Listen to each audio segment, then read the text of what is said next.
हा सर, छकुली शिंदे नेमकं प्रकरण काय आहे, घटना कधी घडली आणि आता त्याची स्थिती काय आहे? छकुली शिंदे ही पारधी समाजातली एक स्त्री आहे. कुरफळे गावात राहणारी बार्शी तालुक्यातल्या.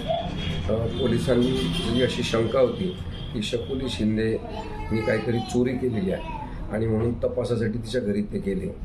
साधारणतः 25 ते 40 पोलीस अधिकारी, लोकल क्राईम ब्रँचचे आणि इतर काही विभागातले पोलीस हे सगळेजण गेले होते.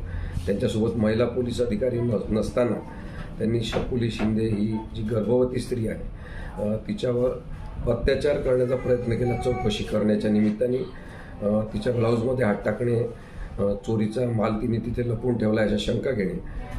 त्यानंतर तिने सांगितलं की मी प्रेग्नंट आहे, माझ्या पोटात बाळ आहे, तर मला त्रास देऊ नका. तरीसुद्धा लाथाबुक्क्यांनी तिला मारहाण करण्यात आलेली आहे आणि त्याबद्दल बार्शी पोलीसकडे आम्ही तक्रार दाखल केली होती.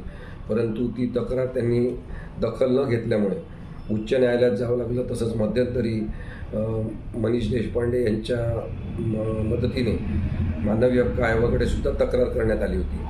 आता ॲडव्होकेट सुहास कांबळे आणि मी या केसमध्ये छकुली शिंदे आणि त्यांच्या परिवाराला आम्ही मदत करतो आहे, एवढ्याचसाठी की पोलिसांनी पोलिसिंग करावं. पोलिसांनी न्यायाधीश बनण्याचा प्रयत्न करणं हे चांगलं नाही. त्यांच्या ट्रेनिंगचा आणि कामकाजासुद्धा तो भाग नाही. पोलिसांना साधारणतः प्रशिक्षणामध्ये शिकवलेलं असते की तुम्ही जेव्हा चौकशी करायला जाल तेव्हा जर महिलेची चौकशी करायची असेल तर तुम्ही महिला पोलीस अधिकारी सोबत घेऊन गेले पाहिजे.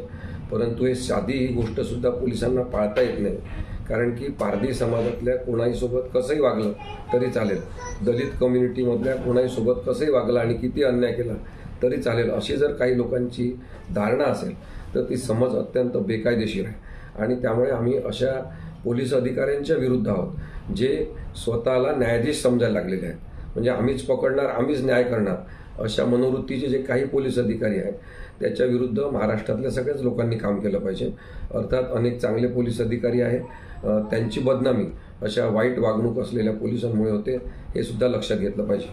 त्यामुळे ज्या लोकांनी, ज्या पोलीस अधिकाऱ्यांनी बेकायदेशीर पद्धतीने मारहाण केली, राक्षसी स्वरूपाची वागणूक छकुली शिंदे या गर्भवती असलेल्या भटक्या विमुक्त जातीच्या स्त्रीसोबत केली, त्या पोलीस अधिकाऱ्यांना मी सांगू इच्छितो की ज्यांनी ज्यांनी छकुली शिंदेवर बेकायदेशीर हात घातले असतील, तिची अमानुषता तिच्यासोबत केली असेल, त्या सगळ्या पोलीस अधिकाऱ्यांची नोकरी जाईल याची व्यवस्था करण्याचे कायदेशीर प्रयत्न आम्ही करणार आहोत. एक असं उदाहरण महाराष्ट्रात घडलं पाहिजे ज्याच्यामध्ये SC ST कम्युनिटीमधल्या लोकांवर अत्याचार करणाऱ्या पोलिसांना पोलीस विभागात जागाच नाही, असं जेव्हा एकदा प्रस्थापित होईल तेव्हा संपूर्ण पोलीस व्यवस्थापन चांगली वागणूक ठेवेल अशी आशा आहे.